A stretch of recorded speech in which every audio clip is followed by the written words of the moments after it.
السلام علیکم ورحمۃ اللہ وبرکاتہ۔ مولانا عماد اللہ صاحب کا رمضان کے حوالے سے بہت ہی اہم اور امپورٹنٹ بیان، سب دوست دیکھیں۔ جزاک اللہ۔ بسم اللہ الرحمن الرحیم۔ آخری حکم حضور اکرم صلی اللہ علیہ وسلم کو جو آخری حکم آیا وہ کیا تھا؟ استغفار۔ سب سے آخری صورت نازل ہوئی ہے اذا جاء نصر اللہ والفتح ورأیت الناس يدخلون فی دین اللہ افواجا۔ اب آخری حکم آئے فسبح بحمد ربک واستغفر۔ اپنے رب کی پاکی بیان کیجئے اور کیا کرے؟ استغفار کرے۔ تو بھائی جاتا رمضان ہے، استغفار کی کثرت۔ کوئی انسان دعویٰ نہیں کر سکتا کہ میں نے سارا رمضان صحیح گزارا ہے۔ ہم سب میں کمیاں، کوتاہیاں، غلطیاں بہت ساری ہیں۔ یہ استغفار ایک بہت بڑی نعمت ہے کہ عمل کے آخر میں جب استغفار ہوگا تو عمل میں جو کمی، کوتاہی، قصور ہوئے ہیں وہ استغفار کی برکت سے کیا ہو جائیں گے؟ اس کا ازالہ ہو جائے گا۔ استغفار کی کثرت کریں۔ مولانا الیاس صاحب رحمۃ اللہ علیہ فرماتے ہیں ہر عمل کا جزو آخر، ہر عمل کا جزو آخر اعتراف تقصیر اور خشیت رد ہونا چاہیے۔ کیا گا؟ ہر عمل کا جزو آخر اعتراف تقصیر، اپنی کمی کوتاہی کا اعتراف ہو، اور خشیت رد، ڈر ہو کہ کہیں یہ عمل اللہ کے ہاں سے رد نہ کر دیا جائے۔ نماز قبول بھی ہوتی ہے، منہ پہ بھی مار دی جاتی ہے، روزے قبول بھی ہوتے، اور بعض لوگوں کو سوائے بھوکا پیاسا رہنے کے کچھ بھی نہیں ملتا ہے۔ اس لیے بھائی رمضان کی آخری گھڑیاں ہیں، استغفار کی کثرت کریں، خود بھی گھر میں بھی فضا بنے، اللہ سے معافی مانگیں۔ ایک تو ہمارے گناہ ہے نا، اس پر استغفار، ہماری تو نیکیاں بھی ایسی ہیں کہ اس پر بھی کیا ہو، اس پر بھی کیا ہو، استغفار بھی ہو۔ اتنی غلطیاں ہوتی ہیں، اللہ سے معافی مانگیں۔ اچھا، شب قدر کا وظیفہ بھی کیا ہے؟ معافی مانگنا ہی ہے۔ حضرت عائشہ رضی اللہ عنہا نے عرض کیا نا اللہ کے رسول شب قدر میں کیا دعا مانگے؟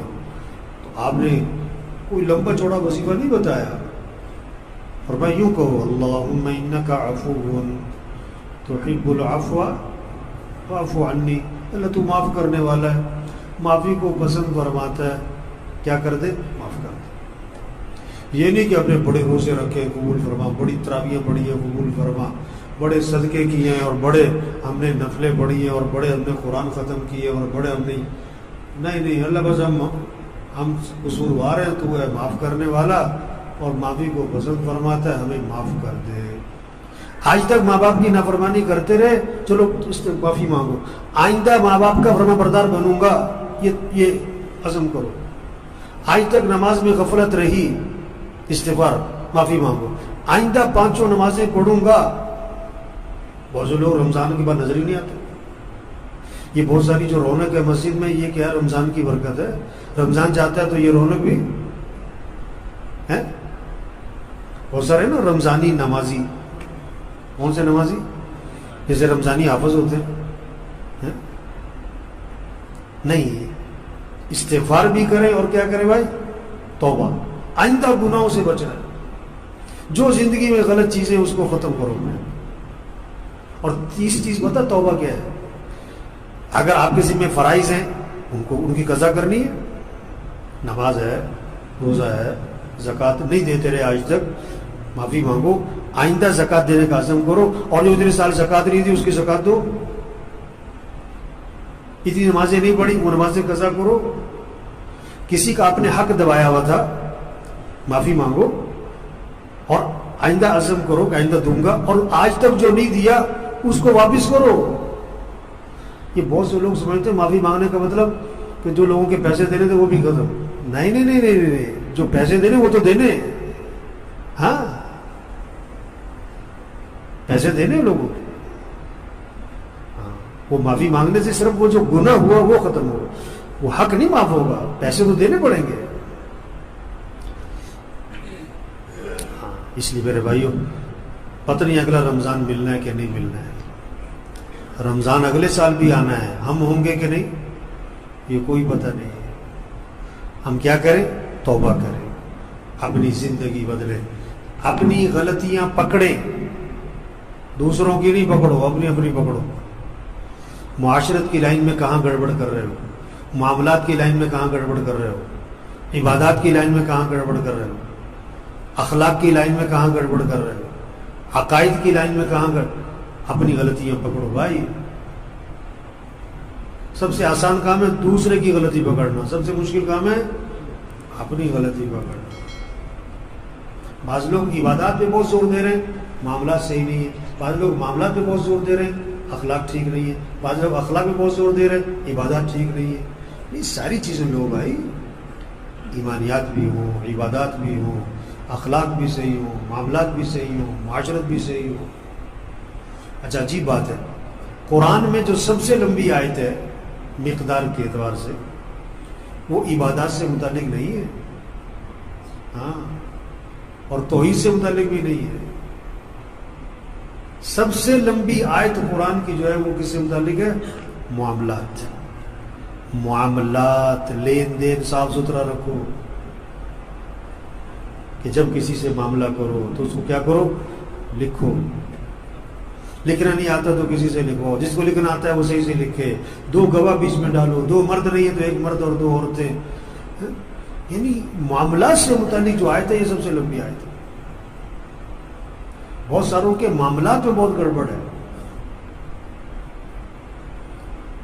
ایک صحابی نے عرض کیا حضور مجھے ایسا عمل بتلائیں کہ میں مستجاب الدعوات بنوں، میری ہر دعا قبول ہوا کرے۔ آپ نے مختصر جواب دیا، اپنی کمائی کو پاکیزہ بناؤ، تمہاری ہر دعا قبول ہوا کرے گی۔ کسی کا حق نہ دبانا۔ ڈاکو صرف وہ نہیں ہے جو بندوق دکھا کے پیسے چھین لیتا ہے، جو بہنوں کو وراثت میں حق نہیں دے رہے، یہ بھی کیا ہے؟ یہ بھی کیا ہے بھائی؟ یہ بھی ڈاکو ہیں، لیکن یہ بڑے مہذب قسم کے ڈاکو ہیں۔ یہ کون سے ڈاکو ہیں؟ ہاں، جنہوں نے بہنوں کو حق نہیں دیا، یہ حرام کھا رہے ہیں۔ آپ 100 مسلمانوں سے پوچھو بہنوں کو حق دیا، 90 نکلیں گے جنہوں نے نہیں دیا۔ پھر کہتے دعائیں قبول نہیں ہوتی، دعا کہاں سے قبول ہو؟ گھر میں پریشانیاں بہت ہیں، بہنوں کی بددعائیں لگی ہوئی ہیں، پریشانیاں کہاں سے ختم ہو؟ اچھا، رمضان میں جو کمی کوتاہی رہی اس کے ازالے کے لیے ایک صدقہ فطر ہے، فطرانہ نکالو۔ اس میں 2 فائدے ہیں، ایک تو آدمی کی جو کمی کوتاہی رمضان میں ہوئی اس کا ازالہ ہوگا، دوسرا غریبوں کو خوشیوں میں کیا کرو؟ شریک کرو، صدقہ فطر نکالو۔ اچھا آپ دیکھو، ہر آدمی کا گھر ایک جیسا نہیں ہے نا، کوئی 2 مرلے کے مکان میں، کوئی 2 کنال میں، کوئی 4 کنال میں، اپنی حیثیت کے حساب سے گھر بناتا ہے نا آدمی۔ ہر ایک کی سواری، کوئی سائیکل پر ہے، کوئی موٹر سائیکل پر ہے، کوئی گاڑی پر ہے، پھر گاڑیوں میں فرق ہے، ہر ایک کے کپڑے، ہر ایک کا کھانا اپنی حیثیت کے حساب سے ہے۔ تو فطرانہ بھی کیا ہونا چاہیے؟ ہے جی، فطرانہ بھی کیا ہونا چاہیے؟ یہ اکثریت گندم سے ہی نکالتی ہے فطرانہ، ہے نا، 100-150 روپے نکالتی ہے فطرانہ ہو گیا۔ نہیں بھائی، آپ کشمش کے حساب سے فطرانہ نکالو، اللہ نے آپ کو دیا ہے کشمش کے حساب سے، وہ تقریباً 1600-1700 روپے بنے گا۔ کھجور کے حساب سے نکالو، 700-800-900 روپے بن جاتا ہے، کھجور کی بھی قیمت فرق۔ اللہ توفیق دے، اجوا کے حساب سے نکالو، وہ زیادہ بنے گا، وہ جو کے حساب سے نکالو 350-400، گندم کے حساب سے نکالو 150 روپے. جب آپ کے کپڑے برابر نہیں، کھانا برابر نہیں، سواری برابر نہیں، تو فطرانہ کیوں سب کا ایک جیسا ہو گیا؟ اپنی اپنی حیثیت کے حساب سے بڑھ چڑھ کے نکالو، غریبوں کو اپنی خوشیوں میں شریک ہو، اور لوگ آپ کے پیچھے نہ پھرے فطرانہ دو، آپ لوگوں کو تلاش کرو کون ضرورت مند ہے. اور سب سے پہلے حقدار رشتہ دار ہیں، غریب، سفید پوش لوگ جو کسی کے سامنے ہاتھ نہیں پھیلاتے، ایسے لوگوں کو تلاش کر کے ان پہ خرچ کرو. عجیب بات ہے، قرآن میں نماز کی رکعتیں نہیں آتی، رکوع سجدے کی تفصیل نہیں آتی. نماز میں مال کا مصرف اللہ نے نام لے کے قرآن کی بات کرو، قرآن میں تفصیل نماز کی نہیں آئی. نماز مال کے مصرف کی تفصیل آئی ہے، مال کا خرچ کرنا ہے. 6 مصرف بتائے اللہ نے نام لے کر، مال کہاں خرچ کرنا ہے. جس کے پاس پیسہ ہے نا تھوڑا، تو اللہ نے 6 مصرف بتائے، مال کہاں خرچ کرو. نیکی کسے کہتے ہیں؟ خرچ کرنا کہاں؟ یتیموں پہ، رشتہ داروں پہ خرچ کرو. وَآتَ الْمَالَ عَلَى حُبِّهِ ذَوِي الْقُرْبَى، رشتہ دار، وَالْيَتَامَى، یتیم، وَالْمَسَاکِین، ضرورت مند لوگ، وَابْنَ السَّبِیل، بعض سفر میں مصیبت میں آ جاتے ہیں، وَالسَّائِلِین، مانگنے والوں کو بھی دو. مانگنے والوں میں 2 قسم کے لوگ ہوتے ہیں، بعض عادی ہوتے ہیں، بعض ضرورت مند ہوتے ہیں، بعض نے پیشہ بنایا ہوتا ہے. اب دیکھو مانگنے والے بہت ضرورت مند بھی ہوتے ہیں، سارے پیشہ ور نہیں ہوتے. مانگنے والوں کو بھی دو. وہ پھر رقاب، گردنیں آزاد کراؤ. اس میں 2 مصرف ہے، قیدی اور مقروض. بعض لوگ خدا نہ خواستہ بیماری، کوئی ایکسیڈنٹ، حادثہ، چھت گر گئی، قرضے میں تلے دب جاتا ہے بیچارہ، کوئی نقصان ہو جاتا ہے ایسا، تو مقروض لوگ ہیں، ان کے قرضے ادا کرو. یہ 6 مصرف بتائے اللہ نے قرآن میں مال کے، اور آگے فرمایا نیکی کیا ہے؟ اقام الصلاۃ، نماز بھی قائم کرنا، وآت الزکاۃ، زکوٰۃ بھی ادا کرنا. اچھا، تو یہ جو 6 مصرف تھے یہ کیا تھے؟ یہ زکوٰۃ کے علاوہ تھے، یہ زکوٰۃ کے. تو بھائی 3 باتیں کی میں نے. رمضان کا آخر ہے، استغفار کی کثرت کریں. عید آ رہی ہے، جھگڑے کیا کریں؟ کون ختم کرے گا بھائی؟ کم کریں گے. ایک بندہ کہتا ہے یہ تو بات کریں گے نہیں یہ تو پہلے کریں. ہاں، جھگڑے ختم کر. تیسری بات، فطرانہ، اپنی حیثیت کے حساب سے. گندم سے فطرانہ یہ کس کے لیے؟ جو مالی اعتبار سے کمزور ہے ان کے لیے، چلو وہ گندم سے نکال دیں. اللہ نے جن کو حیثیت دی ہے کشمش کے حساب سے نکالو، حیثیت دی ہے اجوا کجور کے حساب سے نکالو. مسئلہ معلوم کرو، بڑھ چڑھ کے دو اور تلاش کر کے دو اور عزت سے دو. اللہ نہیں، عزت سے دو.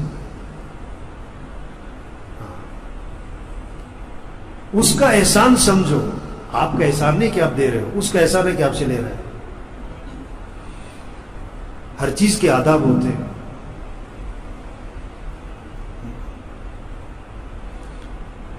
اللہ عمل کی توفیق دے. الحمدللہ. لعلکم تتقون، تمہارے اندر تقوی ہے. روزہ اس لیے رمضان کا مہینہ تقوی پیدا ہو. تقوی کیا کہ گناہوں کو چھوڑ دینا، گناہوں سے بچنا، اللہ کی نافرمانی سے بچنا. یہ رمضان ذریعہ بنے زندگی کے بدلنے کا. آدمی کی فطرت ہے اچھے سے اچھے کی تلاش.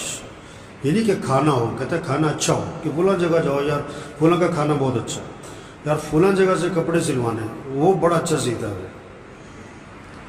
انسان کی فطرت ہے اچھے سے اچھا، صرف یہ نہیں کہ کھانا، صرف یہ نہیں کہ کپڑے سل جائیں، صرف یہ نہیں کہ وہ روزہ رکھنا ہے، روزہ اچھے سے اچھا رکھے، روزے میں حسن پیدا کرے، روزے میں نکھار پیدا کرے، روزے میں کمال پیدا کرے، روزے کو خوبصورت بنائے، روزہ ہمارا شاندار ہو، روزہ ہمارا جاندار ہو، پھر روزے سے تقوی پیدا ہوگا، پھر روزے سے تقوی پیدا ہوگا۔ رمضان کو صحیح گزارے، صرف کھانے پینے کا روزہ نہیں ہے۔ آپ صلی اللہ علیہ وسلم نے فرمایا روزہ ڈھال ہے، روزہ ڈھال جہنم سے بچاؤ کا ذریعہ ہے، جب تک کہ اس کو پھاڑ نہ ڈالے۔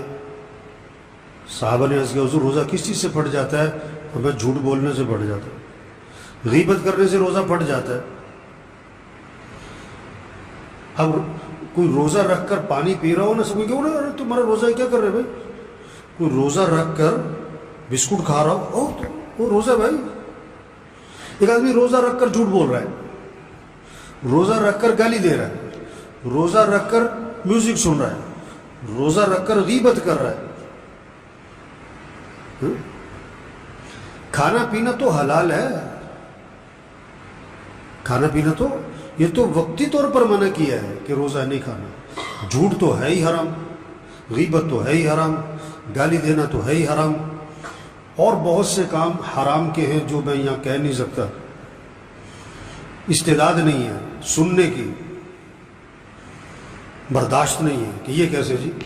ایک آدمی 10 سال سے شراب پیتا ہے نا، اس کے سامنے کوئی سور کا گوشت رکھے کہے گا حرام ہے، اور شراب کیا ہے؟ تو آدمی جس گناہ کو کرتا رہتا ہے اس کا احساس ہی ختم ہو جاتا ہے۔ بہت سے حرام کے درجے کی چیزیں ہیں جو کر رہے ہیں لوگ اور احساس ختم ہو گیا۔ تو اس روزے سے اپنے اندر تقوی پیدا کریں، روزے کو صحیح روزہ رکھیں، زبان کا بھی روزہ ہو، غلط نہیں بولنا، آنکھ کا روزہ ہو، غلط نہیں دیکھنا، کان کا روزہ ہو، غلط نہیں سننا، ہاتھ پاؤں کا روزہ ہو، یہ غلط استعمال نہ ہو، دل دماغ کا روزہ ہو، غلط سوچ نہ ہو، غلط جذبات نہ ہو، غلط شوق نہ ہو۔ پابندی لگائیں، پھر روزے کو اعمال کے ساتھ گزاریں۔ نمازوں کا اہتمام، بہت سے روزہ رکھتے نماز بھی نہیں پڑھتے، بہت سے نماز پڑھتے گھر میں پڑھ لیتے۔ نماز کا اہتمام، مسجد میں 5 نمازیں، تراویح کا اہتمام۔ یہ بہت سے لوگ ہیں جن کا تراویح پڑھنے کی نیت ہی نہیں ہے۔ ایک ہے نا کہ جی آج ذرا کچھ مسئلہ ہو گیا تھا، طبیعت ٹھیک نہیں تھی یا کوئی نہیں، اس کی نیت ہی نہیں۔ ابھی 3-4 دن پہلے بھی میں آ رہا تھا، تراویح ہو رہی تھی مسجد میں، اور وہ جم میں نوجوان لگے ہوئے تھے، جم میں کیا کر رہے ہیں؟ اپنے آپ کو تھکا رہے، اور تراویح کو نہیں پڑھتے کہ تھک جاتے۔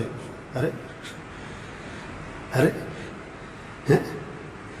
جاہلوں کے سینگ نہیں ہوتے، اگر جاہلوں کے سینگ ہوتے نا، پاگلوں کے، احمقوں کے، تو تراویح کے وقت میں جتنے جم میں ہیں نا، ان کے سینگ سب سے بڑے ہوتے ہیں۔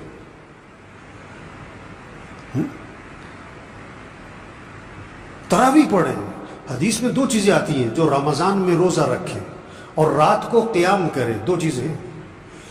جو رمضان میں روزہ رکھیں پھر رات کو قیام کریں، اللہ اس کے گناہوں کو معاف فرما دے۔ روزہ اپنی جگہ ہے، تراویح اپنی جگہ ہے، اللہ کے سامنے کھڑے ہو، قیام، رکوع، سجدہ، شوق ہو، ذوق ہو، روزہ، اہتمام، قرآن کی تلاوت، ذکر، دعا۔ قرآن تو رمضان میں نازل ہوا، اور جتنی بھی آسمانی کتابیں ہیں یہ رمضان میں آئی ہیں۔ اور جبریل علیہ السلام حضور صلی اللہ علیہ وسلم کے بعد تشریف لاتے تھے رمضان میں، اور قرآن کا دور فرماتے تھے۔ اب سب دیکھیں، آپ کا بیٹا قرآن پڑھ رہا ہے، بھائی قرآن پڑھ رہا ہے، بیٹی قرآن پڑھ رہی، بہو قرآن پڑھ رہی، بچے قرآن پڑھ رہے۔ قرآن، ذکر۔ آپ صلی اللہ علیہ وسلم نے فرمایا رمضان میں 4 چیزوں کی کثرت کرو، لا الہ الا اللہ، لا الہ الا اللہ، لا الہ الا اللہ، کثرت سے پڑھو۔ اور کثرت، علماء کہتے ہیں 300 دفعہ پڑھا نا تو کثرت میں آئے گا۔ اب ہم دیکھیں، ہم رمضان میں 300 دفعہ پڑھ رہے ہیں لا الہ الا اللہ، لا الہ الا اللہ، 10 منٹ بھی نہیں لگنے۔ اور دوسرا استغفار کی کثرت کرو، استغفر اللہ استغفر اللہ استغفر اللہ۔ تیسرا اللہ سے مانگو کہ اللہ میرا ٹھکانہ جنت بنا دے۔ چوتھا کہ اللہ مجھے جہنم سے بچا لے۔ اب ہم روزانہ کتنا اللہ سے مانگ رہے ہیں کہ اللہ میرا ٹھکانہ جنت بنا۔ ابھی تو کیا مانگتے ہیں؟ پیسے دے دے۔ کیا مانگتے ہیں اللہ سے؟ کیا مانگتے ہیں؟ یہ نوجوان بیٹھے کہ ہم پاس ہو جائیں، ڈگری مل جائے۔ ٹھیک ہے، ہم اللہ کے محتاج ہیں، یہ بھی اللہ سے مانگیں، ہم اللہ کے محتاج ہیں۔ حدیث میں آتا ہے تسمہ بھی ٹوٹ جائے تو کس سے مانگو؟ تسمہ بھی ٹوٹ جائے، ہم تسمے کے بھی محتاج ہیں۔ لیکن اصل چیز مانگنے کی رمضان میں کہ اللہ میرا ٹھکانہ کیا بنا؟ کہ جنت بنا، اور اللہ مجھے جہنم سے بچے۔ تو بھائی دیکھو رمضان آیا ہے اور جا رہا ہے، ایک گیا روزہ، دوسرا گیا، تیسرا گیا، کہ جی ایک عشرہ ختم، کہ جی دوسرا عشرہ ختم، لو جی رمضان ختم۔ تھوڑے دنوں میں یہ جملہ آئے گا کہ رمضان کیا ہو گیا؟ ختم ہو گیا۔ اور رمضان اگلے سال بھی آنا ہے، رمضان اگلے سال بھی آنا ہے، لیکن ہم ہوں گے کہ نہیں؟ ہم ہوں گے کہ نہیں یہ کوئی پتہ نہیں۔ رمضان آئے گا اگلے سال، ہمارا اگلے سال ہونا کوئی پتہ نہیں ہے، پتہ نہیں کس کس کا آخری رمضان ہے۔ تو سب نیت کرو اس رمضان کو قیمتی بنانا ہے انشاءاللہ، ذرا زور سے انشاءاللہ ہو رہا ہے، کوئی جذبہ ہونا چاہیے، کوئی کرنٹ ہونا چاہیے بندے میں، شوق نظر آئے کہ رمضان ہے مجھے صحیح گزارنا ہے۔ اچھا یہ بہت سے گڑبڑ کرتے، یہ جمعے کا روزہ رکھتے، یہ بہت سے، اس لیے آپ دیکھو کہ جمعے کے دن کیا ہوگا؟ رش زیادہ ہوگا، فجر میں بھی، باقی نمازوں میں بھی۔ یہ تو بچوں کو کہا جاتا تھا، چھوٹے بچوں کو، کہ چلو جمعہ روزہ رکھو تاکہ انہیں عادت پڑے۔ یہ بہت سارے بہانے مارتے کہ مجھے شوگر ہے، مجھے فلاں ہے۔ لوگ کہتے ہیں نا آدھا کلو مٹھائی کھا کے کیا کہتے ہیں؟ اچھا آپ پھیکی لے آئیں گے۔ یہ بہت سے کہتے ہیں مجھے ڈاکٹر نے منع کیا ہے۔ دیکھو سچی بات کو، اس ڈاکٹر کی بات کا اعتبار ہے جو ڈاکٹر دیندار ہے، جو بے دین ڈاکٹر ہے اس کی بات کا کوئی اعتبار نہیں۔ جس ڈاکٹر کے دل میں روزے کا اہمیت ہی نہیں ہے، جس کے دل میں روزے کی عظمت ہی نہیں ہے، اس کی بات کا کیا اعتبار؟ یہ بہت سے روزہ کوئی نہیں رکھتے، یار بڑا لمبا دن ہے، یار بھوک لگتی۔ دنیا کی بھوک برداشت نہیں کر سکتا تو جہنم کی بھوک کہاں سے برداشت کرے گا؟ دنیا کی پیاس برداشت نہیں تو جہنم کی پیاس کہاں سے برداشت کرے گا؟ تو میرے بھائی رمضان آتا ہے چلا جاتا ہے، ہر سال آتا ہے چلا جاتا ہے، ابھی بھی آیا ہے چلا جائے گا، فائدہ کیا اٹھایا؟ اس سے حاصل کیا کیا؟ نیت کریں اس رمضان کو قیمتی بنانا ہے، اس رمضان سے اپنے اندر تقوی پیدا کرنا ہے، اس رمضان کو اپنی زندگی کے بدلنے کا ذریعہ بنانا ہے، اس رمضان کو ہمیں صحیح گزارنا ہے۔ کیسے؟ زبان کا بھی روزہ رکھیں، آنکھ کا بھی روزہ رکھیں، کان کا بھی روزہ رکھیں، ہاتھ پاؤں کا بھی روزہ ہو، دل دماغ کا بھی روزہ ہو، اپنی نگرانی کریں۔ دنیا کا سب سے آسان کام دوسروں کی غلطی پکڑنا، اور دنیا کا سب سے مشکل کام اپنی غلطی پکڑنا۔ اپنی غلطی پکڑیں، اپنی غلطی پکڑیں۔ آپ صلی اللہ علیہ وسلم نے فرمایا جو آدمی جھوٹ بولنا نہیں چھوڑتا، جھوٹ پر عمل کرنا نہیں چھوڑتا، جو آدمی غلط کام نہیں چھوڑتا، اللہ کو کوئی ضرورت نہیں اس بات کی کہ وہ کھانا پینا چھوڑ دے۔ اللہ کو کوئی ضرورت نہیں اس بات کی کہ وہ کھانا پینا چھوڑ دے۔ زبان کی حفاظت، آنکھ کی حفاظت، کان کی حفاظت، لایانی سے بچنا۔ موبائل بند کریں، رمضان میں موبائل بند کر دیں، رمضان میں موبائل بند کر دیں۔ استعمال کرنا ہے ضرورت کا کریں، بقدر ضرورت کریں، سادہ موبائل رکھیں۔ موبائل پہ لگے ہوئے کتنا وقت موبائل پہ گزر رہا ہے بلا وجہ۔ بچوں کی نگرانی کریں، چھوٹے بچوں کو کبھی چاقو نہیں پکڑائیں گے، موبائل پکڑائے ہوئے۔ چاقو کا نقصان تھوڑا ہے، موبائل کا نقصان، چاقو کا نقصان فوراً نظر آیا، موبائل کا نقصان نظر نہیں آیا۔ اب جتنے بیٹھے ہوئے نا، کتنے دوست ہیں، رشتہ دار ہیں، محلہ ہے، خاندان ہے، پڑوسی ہے، کتنوں کو یہ بات سمجھا سکتے ہیں ہم؟ او بھائی رمضان ہے، او بھائی قیمتی بناؤ، وقت ضائع نہ ہو، زندگی بڑی قیمتی ہے، رمضان بڑا قیمتی ہے، ایک لمحہ قیمتی ہے۔ بھائی روزہ رکھنا ہے، بھائی تراویح پڑھنی ہے، بھائی قرآن پڑھنا ہے، ذکر کرنا ہے، دعا مانگنی ہے. سحری میں اب سب نے ماشاءاللہ صبح سحری کی. اب اگر 2 نفل بھی نہیں پڑھے تو کتنے افسوس کی بات ہے. صبح اٹھ کے بھی نہیں پڑھے، 10 منٹ دعا مانگی، افطاری میں 15-20 منٹ دعا مانگے. ہم اللہ کے محتاج ہیں، ہم اللہ کے محتاج ہیں، بہت زیادہ محتاج ہیں. ہماری حاجتیں پوری کرنے والا کون ہے؟ اللہ ہے. پریشانیوں سے بچانے والا اللہ ہے. افطاری میں دعا مانگے. حدیث میں آتا ہے اللہ کو پسند ہے کہ اللہ سے مانگا جائے. اللہ کو پسند ہے کہ لوگ اللہ سے کیسے مانگیں؟ گڑ گڑا کے مانگیں. حدیث میں آتا ہے دعا میں اصرار کرو، تکرار کرو. کس کے ساتھ؟ یا ذل جلال والاکرام، یا ذل جلال والاکرام، یا ذل جلال والاکرام، یا ذل جلال والاکرام. کہو 21 دفعہ، کہو 50 دفعہ، کہو 100 دفعہ. اللہ کی رحمت متوجہ ہوگی، اللہ کی رحمت کھنچ کے آئے گی. دعاؤں کا مہینہ، عمل کا مہینہ ہے. نیت کریں، دعا مانگیں، اور 30 چیز کیا کریں؟ کوشش کریں. رمضان کو قیمتی بنانا ہے. کیسے؟ 3 کام کریں. نیت کریں اس رمضان کو قیمتی بنانا ہے.